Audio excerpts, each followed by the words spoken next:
September 21, 1780. A small boat cuts through the dark waters of the Hudson River.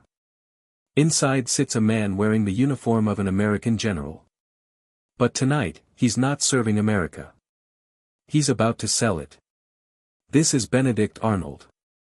War hero. Patriot. Traitor. His story isn't just about betrayal. It's about how pride, bitterness, and greed can turn a hero into history's most infamous villain. Let me take you back to where it all began.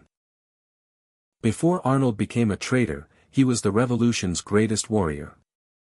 Seriously. George Washington himself called him invaluable. Arnold led the charge at Saratoga, the battle that changed everything. He took a bullet to the leg. He kept fighting. The British surrendered because of him.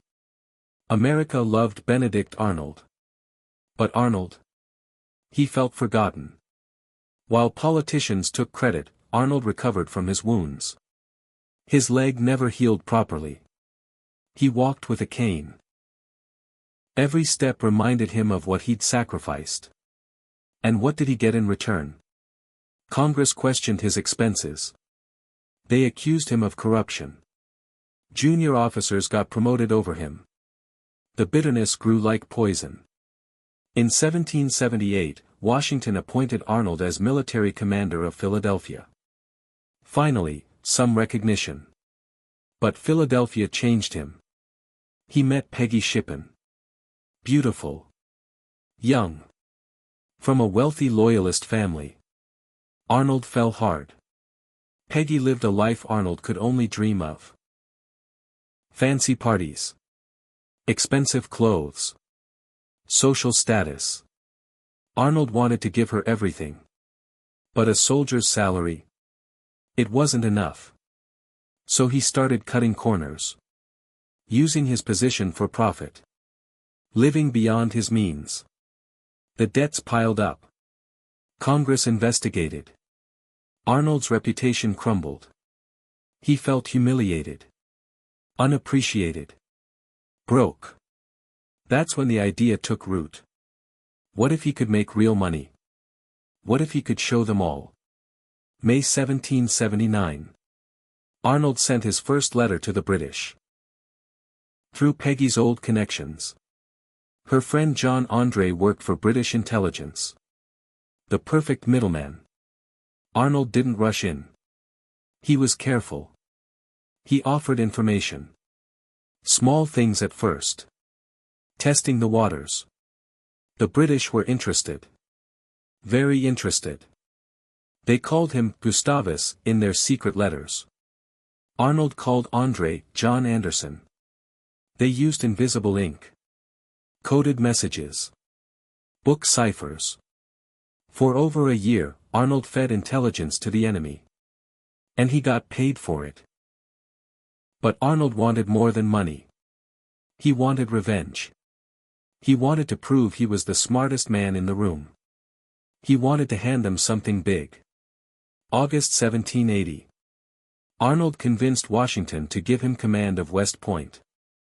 The most important fortress in America. Control the Hudson River, control the revolution. Washington trusted Arnold completely. He had no idea he was handing the keys to a traitor. Arnold finally had his prize. West Point sat on a bend in the Hudson. Massive chain across the river. Artillery pointing downstream. If the British captured it, they'd split the colonies in half. The revolution would collapse. Arnold knew this. That's exactly why he wanted it. He started sabotaging immediately. He scattered troops to weak positions. He let fortifications decay. He made sure supply shipments went wrong. On paper, it looked like incompetence. In reality, Arnold was gift-wrapping West Point for the British. The plan was simple. Arnold would hand over the fort. The British would pay him £10,000. That's over $1 million today. Plus a command in the British Army. Plus a pension for life. All he had to do was betray everyone who trusted him. September 1780. The deal was almost done. Arnold needed to meet with John Andre in person. Final details. Payment arrangements. The meeting point. Neutral ground between the lines. September 21st, Andre came ashore from the British warship Vulture. He wore his British uniform. Arnold was waiting. They talked for hours. Arnold gave Andre papers. Maps of West Point. Troop positions. Defensive weaknesses. Everything the British needed. Then things went wrong. American artillery fired on the Vulture. The ship fled downstream. Andre was stuck behind enemy lines. He had to travel by land. Arnold gave him a pass. A civilian coat. Andre hid the papers in his boot. Arnold thought he was safe. The deal was done. In days, the British would attack. Arnold would surrender West Point. He'd be rich and famous. A British hero. He had no idea everything was about to explode. September 23rd. 3 American militiamen stopped a traveler near Tarrytown. The man had a pass signed by Benedict Arnold. But something felt off. They searched him. Found papers hidden in his stockings. Plans of West Point. In Arnold's handwriting. The militiamen couldn't believe it. But they followed protocol. They sent the papers to their commander. The traveler. He tried to bribe them. Offered his horse, his watch, any amount of money. That's when they knew something was seriously wrong. The prisoner admitted his real name. Major John Andre. British officer. Spy. The papers went to Continental Army headquarters. To General Washington himself. September 25, Washington was traveling to West Point. Arnold didn't know Andre had been captured. Didn't know the papers had been found. He was eating breakfast with his wife when a messenger arrived. The message wasn't for Arnold. It was for Washington. But the messenger made a mistake. He told Arnold first. Andre had been captured. Arnold's face went white. Peggy started screaming. Was she acting? Did she know about the plot? History still debates that. Arnold made his choice in seconds. He ran to his horse. Rode to the river. A barge was waiting. He told the crew they were going to the Vulture to intercept Washington. They rowed him straight to the British ship. Arnold was gone. An hour later, Washington arrived at Arnold's house. He found Peggy hysterical in her bedroom. He found Arnold gone. Then he received the captured papers. Washington read his trusted general's handwriting laying out how to destroy West Point. His face showed nothing. But witnesses said his hands shook. The man Washington called indispensable. The hero of Saratoga. The general he trusted with the revolution's most vital fortress. Benedict Arnold was a traitor. Washington sent troops after Arnold. Too late. The British ship was already sailing downriver. Arnold stood on deck in his American uniform, watching West Point disappear behind him. He'd escaped. But he'd failed. West Point was still American. The revolution survived. Now came the consequences. The Americans held John Andre. Washington convened a board of officers. They questioned Andre for hours. He didn't deny anything. He'd been caught in civilian clothes with military secrets. Under the laws of war, that made him a spy. The sentence was death. Andre was young. Charming. Brave. Even the Americans liked him. He asked to be shot like a soldier, not hanged like a spy. Washington refused. The law was clear. October 2, 1780. John Andre walked to the gallows. He put the noose around his own neck. Said his last words. I pray you to bear witness that I meet my fate like a brave man. The trap dropped. André died for Arnold's betrayal. Meanwhile, Arnold was in New York with the British. They paid him £6,000, not the full 10,000. And they gave him a general's commission. But something was wrong. The British didn't trust traitors either. British officers wouldn't talk to him. They gave him minor commands. Dead-end assignments. Arnold had thought he'd be celebrated. Instead, he was isolated. Even the people he'd betrayed his country for didn't want him. The Americans put a price on Arnold's head.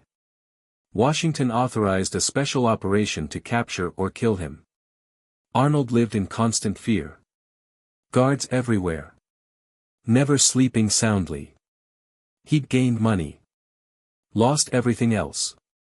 Arnold led British troops in raids against his former countrymen. He burned New London, Connecticut. Killed Americans who'd once been his brothers in arms. He was trying to prove his worth. Trying to justify his choice. But you can't justify betrayal. After the war ended, Arnold moved to London. He tried business ventures. They failed. He tried to join the British Army in other wars. They refused him. He died in 1801, 60 years old, remembered only as a traitor. His children changed their names. His wife lived in shame. History erased him from monuments. Where his name once appeared, they left blank spaces. As if he'd never existed. That's Arnold's legacy. Not the battles he won. Not the wounds he suffered. Not the courage he showed. Just the betrayal. Just the darkness. Just the greed. But here's what haunts me about Benedict Arnold's story. He wasn't born a traitor. He became one. Step by step. Compromise by compromise. Resentment by resentment. He told himself he deserved better. He told himself he'd been wronged. He told himself the cause wasn't worth it anymore. Small justifications. Small betrayals. Until one day, he was capable of selling out an entire revolution. Arnold had real grievances. Congress did treat him poorly. He was overlooked for promotions. His expenses were questioned unfairly. These weren't delusions. They were real. But other men faced the same treatment and stayed loyal. Why did Arnold break? Pride. That's the simple answer. Arnold couldn't accept being less than the best. Couldn't accept criticism. Couldn't accept that sacrifice sometimes goes unrewarded. And greed. Arnold wanted money more than he wanted integrity. Wanted status more than he wanted honor. Wanted revenge more than he wanted to be remembered well. The tragedy is that Arnold would have been remembered as a hero. If he'd died at Saratoga from that leg wound, we'd have monuments to him. Schools named after him. Children would learn about his courage. Instead, his name became synonymous with betrayal. Think about that. Benedict Arnold won battles that saved the revolution. But one choice, one betrayal, erased everything good he'd ever done. That's the power of treachery. It doesn't just destroy the present. It destroys the past. After Arnold escaped, Washington investigated everyone at West Point. Looking for other traitors. He found none. Arnold had worked alone. But the paranoia spread. Who else might betray them? Who else was secretly working for the British? The Continental Army nearly tore itself apart with suspicion. That's what betrayal does. It's not just about the act itself. It's about the trust it destroys. The doubt it creates. The way it makes everyone question everything. Arnold's betrayal could have ended the American Revolution. If he'd succeeded, if West Point had fallen, the British would have controlled the Hudson. The northern and southern colonies would have been separated. France might have withdrawn support. The revolution might have collapsed. One man's greed almost changed the course of history. But it didn't. The conspiracy failed. André died. Arnold escaped but lost everything that mattered. And America survived. Sometimes I wonder what went through Arnold's mind in those final years in London. Did he regret it? Did he lie awake thinking about what he'd thrown away? Did he miss the man he used to be? We'll never know. Arnold left no confessions. No apologies. No explanations beyond his bitter letters complaining about how America had wronged him. He died believing he was the victim. That might be the saddest part of the whole story. Arnold never understood. Never saw that his grievances, real as they were, didn't justify what he did. Never accepted that being treated unfairly doesn't give you the right to betray everyone who depends on you. He died a traitor. Bitter. Alone. Convinced the world was wrong about him. But the world wasn't wrong. History remembers Benedict Arnold exactly as he deserves to be remembered. As a warning. As a cautionary tale. As the man who had everything and threw it away for money and revenge. His name became an insult. You're a Benedict Arnold. It means you're a traitor. A backstabber. Someone who betrays trust for personal gain. That's Arnold's immortality. Not as a hero. As a villain. But here's the thing about Arnold's story that we need to understand. He didn't wake up one day and decide to betray his country. It was a process. A series of choices. Each one made the next easier. First, he cut corners financially. Just a little. Everyone does it, right? Then he justified his resentment. They treated him badly. He deserved better. Then he started thinking about revenge. How he could hurt the people who hurt him. Then he made contact with the enemy. Just to explore options. Just to see. Then he sold information. Small things. Not really important. Then he planned something bigger. Something that would matter. By the time he was planning to surrender West Point, Arnold had traveled so far down that path that turning back seemed impossible. That's how betrayal works. It's not usually one big decision. It's 1,000 small compromises. And that's why Arnold's story still matters today. Not because we're all planning to commit treason. But because we all face those small compromises.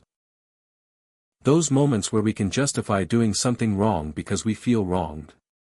The question is whether we'll become bitter like Arnold. Or whether we'll find a better way. After Arnold's betrayal, Washington changed how the Continental Army operated. More oversight. More accountability. More checks and balances. Arnold's treason made the American military stronger. Sometimes betrayal teaches us what trust really means. The men who captured John André became instant heroes. Congress awarded them medals. Land grants. Pensions. Their names were praised while Arnold's was cursed. They'd done their duty. They'd caught a spy. They'd saved West Point. And they became symbols of the honest patriot versus the corrupt traitor. Simple story. Good guys versus bad guy. But the truth is more complicated. Arnold was a good guy once. The best guy. The hero everyone admired. He didn't start evil. He became it. And that's the real lesson. Not that bad people do bad things. But that good people can become bad people if they're not careful. If they let bitterness and greed and pride take root. Benedict Arnold should have been one of the founding fathers. Should have been celebrated alongside Washington and Franklin and Jefferson. Should have been remembered forever as a hero of the Revolution. Instead, he's remembered forever as its greatest villain. All because he made one terrible choice. And then defended that choice instead of finding a way back. There's no redemption arc in Arnold's story. No moment where he realizes his mistake and tries to make it right. He committed betrayal and then lived in that betrayal until he died. That's the tragedy. Not just that he betrayed, but that he never found his way back. West Point still stands today. The United States Military Academy sits on that same ground Arnold tried to sell. The fortress Arnold commanded. The place where American officers are trained. The irony is beautiful. The place Arnold tried to destroy became the symbol of American military honor. And Arnold? His name isn't spoken there except as a warning. There's a monument at West Point to the generals who served in the Revolution. Every name is listed. Except one. Where Benedict Arnold's name should be, there's just blank space. And a boot. Representing the leg he wounded at Saratoga. Honoring his sacrifice before his betrayal.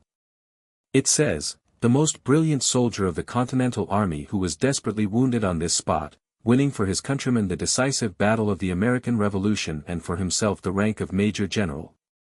No name. Just that boot.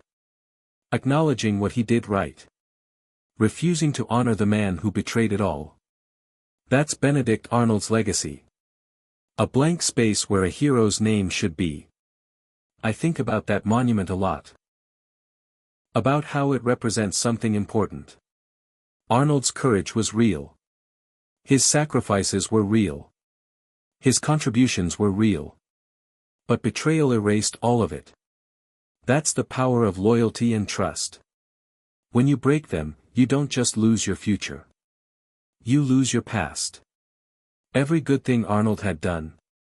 Every battle won, every wound suffered, every moment of courage. The betrayal poisoned all of it. Made people question if he'd ever been sincere. Had he always been secretly selfish? Had his heroism been fake? Had he been planning this all along? We know the answer. Arnold was a real hero who became a real traitor. Both things are true. But the betrayal is what history remembers. Because trust, once broken, can't be rebuilt. Not completely. Not ever. Arnold spent the rest of his life trying to justify himself. Writing letters. Making arguments. Explaining his reasons. He wrote to Washington. To Congress. To the American people. Nobody cared. You can't argue your way out of betrayal. You can't explain it away. You can't make people understand. Arnold learned that too late. The saddest thing about Benedict Arnold's story isn't that he betrayed America. It's that he betrayed himself. He threw away everything he'd worked for. Everything he'd built. Everything that gave his life meaning. For what? Money he didn't need. Status he'd already earned. Revenge that only hurt him. Arnold ended up with nothing. Living in a country that wasn't his home. Serving a cause he didn't believe in. Surrounded by people who didn't trust him. He could have been great. He was great. And then he chose not to be. That's the real tragedy of Benedict Arnold. Not what he did. But what he could have been. Sometimes I imagine an alternate history. Where Arnold stayed loyal. Where he swallowed his pride, dealt with the insults, and kept serving. Where he lived to see America win independence. Where he grew old as a respected general, celebrated as a hero, dying surrounded by a grateful nation. That life was possible. Arnold chose differently. And now, 240 years later, we still tell his story. Not as inspiration. As warning. Don't let bitterness poison you. Don't let greed control you. Don't let pride destroy you. Don't betray the people who trust you. Because betrayal doesn't just hurt others.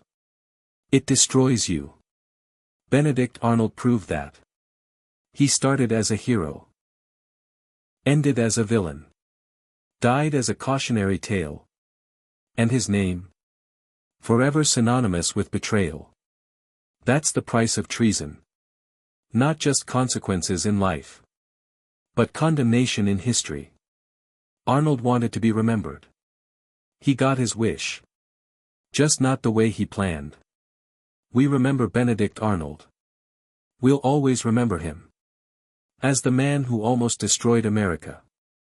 As the general who betrayed Washington. As the hero who became a traitor. That's his legacy. That's his immortality. That's his punishment. To be remembered forever. For the worst thing he ever did. September 21, 1780. A man in an American uniform rode across the Hudson to meet the enemy. He thought he was being clever. Thought he was taking control of his destiny. Thought he was getting what he deserved. He was wrong. Benedict Arnold got exactly what he deserved. Just not what he wanted. History has no mercy for traitors. And Benedict Arnold learned that the hard way. His name stands as a warning. Carved in shame. Spoken with contempt. Benedict Arnold. The hero who had everything. And threw it all away. That's betrayal at West Point. That's Arnold's dark secret. Not that he was always evil. But that he chose to become evil. Chose greed over honor. Chose bitterness over duty. Chose betrayal over everything that made him great. And paid the price forever. Let me tell you something else about that night Arnold escaped. The soldiers rowing him to the British ship. They had no idea they were helping a traitor. They thought they were following orders from their general. When they found out the truth, they were devastated. One of them cried. Another tried to throw himself overboard. They'd saved a traitor. They'd helped him escape justice. The guilt haunted them for years. Even though they were innocent. Even though they didn't know. They felt responsible for letting Arnold get away. That's what betrayal does. It spreads. It infects everyone nearby. Even the innocent carry the weight. Back at West Point, Arnold's officers couldn't believe it. Some refused to accept it. Their commander? A traitor? Impossible. He'd fought beside them. Bled with them. Led them through hell. But the evidence was overwhelming. Arnold's handwriting on the documents. His sudden flight. His disappearance to a British ship. Some officers wept. Some raged. Some went silent. All of them felt betrayed. Not just by Arnold. But by their own judgment. How had they not seen it? Were there signs they missed? Could they have stopped it? Washington dealt with his own demons. He'd trusted Arnold completely. Given him West Point. Defended him against critics. And Arnold had repaid that trust with treason. Washington never spoke much about Arnold afterward. When asked, he'd change the subject. The betrayal cut too deep. This wasn't just military. It was personal. Arnold had been to Washington's home. Dined at his table. Fought in his army. Washington had believed in him when others doubted. And Arnold had used that trust to plot destruction. Some betrayals hurt worse than others. Arnold's was one of those. Think about Peggy Arnold for a moment. Arnold's young wife. She played the hysteria perfectly when Arnold fled. Screaming. Crying. Acting like she knew nothing. Was it an act? Most historians think she knew everything. Her old friend Andre was the contact.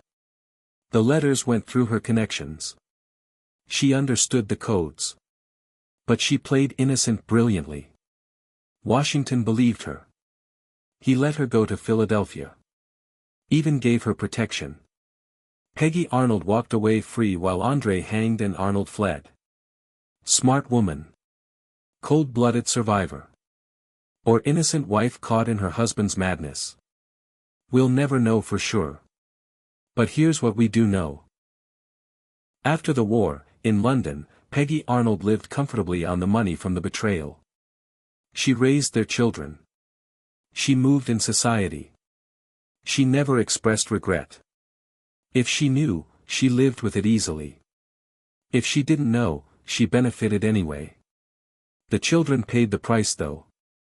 Arnold's sons from his first marriage stayed in America. They fought for the country their father betrayed, trying to redeem the family name. It never worked. Arnold's sons with Peggy grew up British. But they knew their father's reputation. They changed their names, cut ties, tried to distance themselves from his legacy. You can't choose your parents, but you can choose not to be like them. Arnold's children made that choice. Meanwhile, the three militiamen who captured André became legends. John Paulding, David Williams, Isaac Van Wart. Common soldiers. Not educated men. Not officers. Just guys doing their job. They saw something suspicious. They checked it out. They didn't take the bribe. They followed protocol. And they saved the revolution. Congress gave them medals, money, land. Their names were celebrated. Schools and towns were named after them. They gave speeches, attended ceremonies, lived as heroes. Funny how that works. Three nobodies became somebodies. And somebody like Arnold became nobody. It's not about where you start. It's about what you choose. Let me tell you about the immediate aftermath at West Point. The moment Washington discovered the plot, he didn't panic. He didn't show fear. He locked down the fortress, changed passwords, moved troops, prepared for attack. Because the British might still come. Arnold had told them West Point was weak. They might attack anyway. Washington worked through the night, checking defenses, encouraging soldiers, making sure the fortress would hold. His betrayal hurt. His duty mattered more. The British never attacked. They'd lost their inside man. Lost the element of surprise. Lost their chance. West Point stood. America survived. One man's integrity beat another man's betrayal. Arnold tried to justify himself for years afterward. He published letters in newspapers. He wrote pamphlets. He explained his reasons. America ignored him. The British barely tolerated him. He kept pitching military plans. Strategies to win the war. Ideas for campaigns. They filed his letters away unread. Arnold had proven he'd betray anyone for the right price. Why would they trust him? He'd sold out his own country. His own friends. His own honor.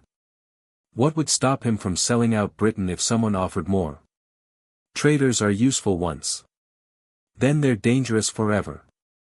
Arnold learned that lesson slowly. Painfully. In social snubs and missed opportunities and closed doors. He'd thought betrayal would set him free. It trapped him instead. There's a story from Arnold's later years. He was in court over a business dispute. The opposing lawyer called him a traitor. Arnold challenged him to a duel. The lawyer refused. "I refuse to fight a man without honor," he said. Arnold had no response. What could he say? The lawyer was right. Arnold had no honor. He'd sold it. Can't buy it back. Arnold died owing money. His business ventures all failed. Nobody wanted to work with a traitor. Nobody wanted to invest with a betrayer. His funeral was small. Few attended. The obituaries were brutal. No sugarcoating. No polite lies. Just the truth. Benedict Arnold died as he lived his final years. Alone. Bitter.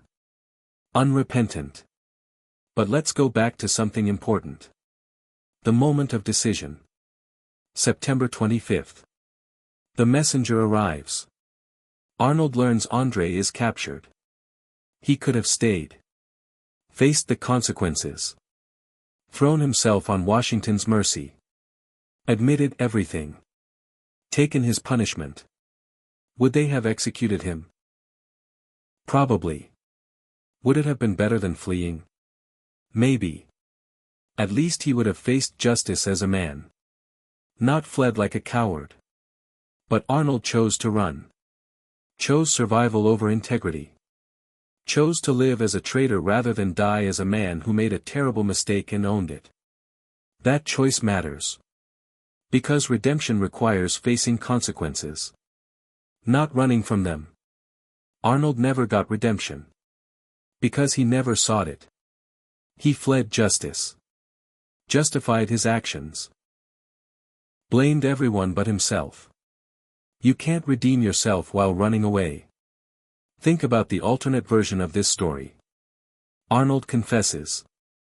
Arnold accepts execution. Arnold dies with dignity, admitting his error, asking forgiveness. We'd remember him differently. Still a traitor. But a tragic one. A man who fell but tried to rise. A cautionary tale with complexity. Instead, we got a man who fell and stayed down. Who betrayed and then ran.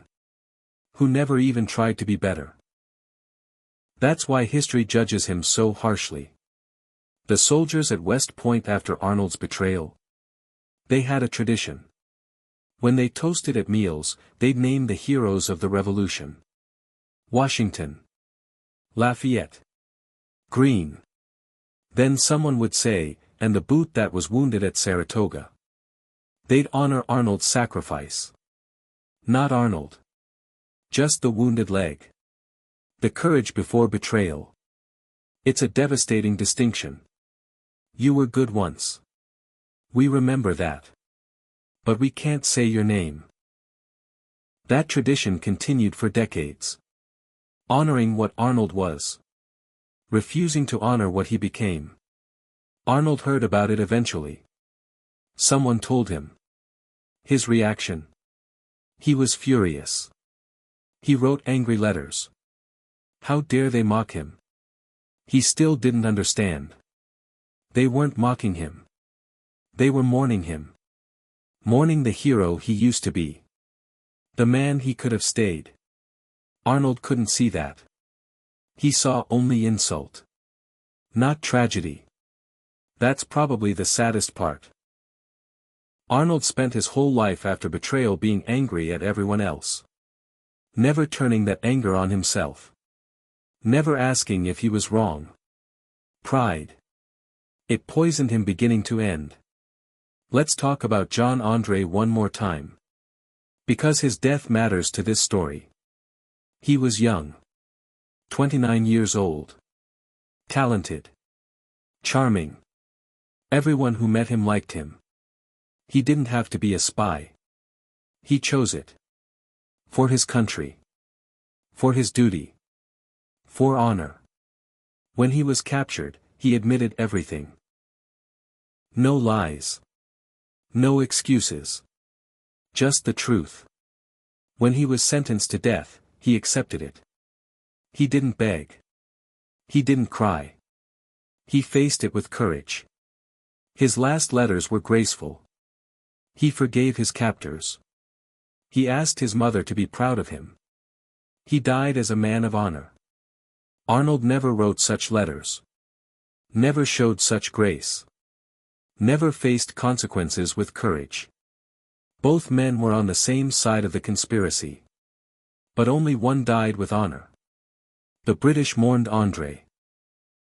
Built monuments to him. Celebrated his memory. He became a martyr for their cause. Arnold? They paid him and forgot him. Because honor matters more than success. Character matters more than outcomes. Andre lost everything but died a hero. Arnold gained money and lived as a villain. History made its choice about which mattered more.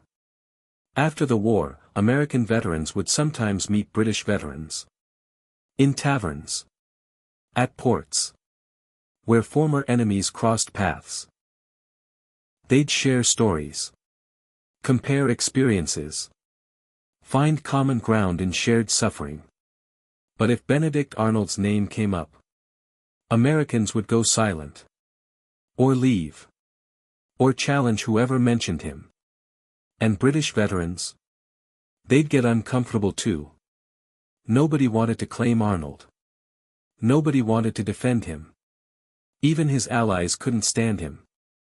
That's the ultimate judgment. When both sides reject you. When nobody wants you on their team. When your name makes everyone uncomfortable.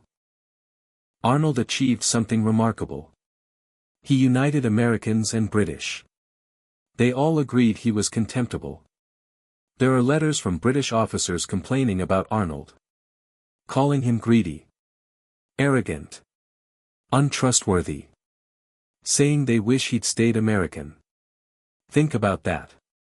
The enemy he defected to wished he hadn't. That's how bad betrayal stains you. Even the beneficiaries regret accepting you. Arnold's story became a teaching tool. In military academies. In schools. In churches. Whenever people talked about character and honor and integrity, Arnold's name came up. As the bad example. The cautionary tale. The warning. Don't be like Benedict Arnold. His name became useful. Just not the way he wanted. He wanted glory. Got infamy. Wanted admiration. Got contempt. Wanted to be remembered as great. Got remembered as terrible. Careful what you wish for. You might get it. West Point trains officers today on military ethics. They study Arnold's betrayal. Not just what he did. But why he did it. The rationalizations. The justifications. The small steps that led to treason. Because the point isn't that Arnold was uniquely evil. The point is that he was human. Flawed. Weak. And he let those weaknesses control him. Any officer could become Arnold. If they let pride rule them. If they value money over duty. If they nurture resentment instead of letting it go. That's the real lesson West Point teaches. Not that Arnold was a monster. But that Arnold was a man. A man who made terrible choices. Choices any of us could make if we're not careful. The monument with the boot. Cadets walk past it regularly. They see it. They remember. They think about what it means. You can be a hero. And throw it away. You can sacrifice everything. And waste it. You can be great. And choose to be terrible instead. Arnold proves it's possible. The monument warns them not to follow his path. Some people say Arnold's story is tragic. I disagree. Tragedy implies inevitability. Like Arnold had no choice. Like fate forced his hand. Arnold chose everything. Every step. Every betrayal. Every justification. This isn't tragedy. It's warning. It's lesson. It's proof that character matters. And Arnold had opportunities to choose differently. So many chances to stop. To turn back. To be better. He rejected them all. That's not tragedy. That's choice. And we all make choices. Every day. Small ones that seem insignificant. But they add up. They compound. They take us in directions we never planned. Arnold didn't wake up planning to be history's most famous traitor. He woke up feeling sorry for himself. Feeling angry. Feeling cheated. Then he made one small compromise. Then another. Then another. Until he was capable of the unthinkable. That's how it happens. Not in one moment. In 1,000 moments. Each one slightly darker than the last. Benedict Arnold's story isn't just history. It's mirror. It shows us what we're capable of if we're not careful. If we let bitterness grow. If we value the wrong things, we're all capable of betrayal. Arnold proves it. The hero can become the villain. The patriot can become the traitor. The good man can become the bad man. But here's the hope in the story. It's also choice. Arnold chose betrayal. Others chose loyalty. Andre chose honor. The militiamen chose duty. We get to choose too. Every day. In small ways and big ways. Arnold chose wrong. We can choose right. That's why we still tell his story. Not to celebrate him. Not to understand him. Not to forgive him. To remember him. To learn from him. To choose better than he did. Benedict Arnold. The general who had everything. And chose to have nothing. The hero who became a villain. The patriot who became a traitor. The man who proved that one choice can define you forever. September 21, 1780. A man rowed across the Hudson River to betray his country. He thought he was seizing control. He was surrendering it. To greed. To bitterness. To pride. He lost everything that mattered. Gained nothing worth having. And history? History never forgot. Never forgave. Never let his name be spoken without contempt. That's Benedict Arnold. That's betrayal at West Point. That's the dark secret that wasn't really secret at all. Arnold wanted everyone to know how great he was. We do know. We know exactly what he was. A traitor. A betrayer. A warning. And his name will carry that weight forever.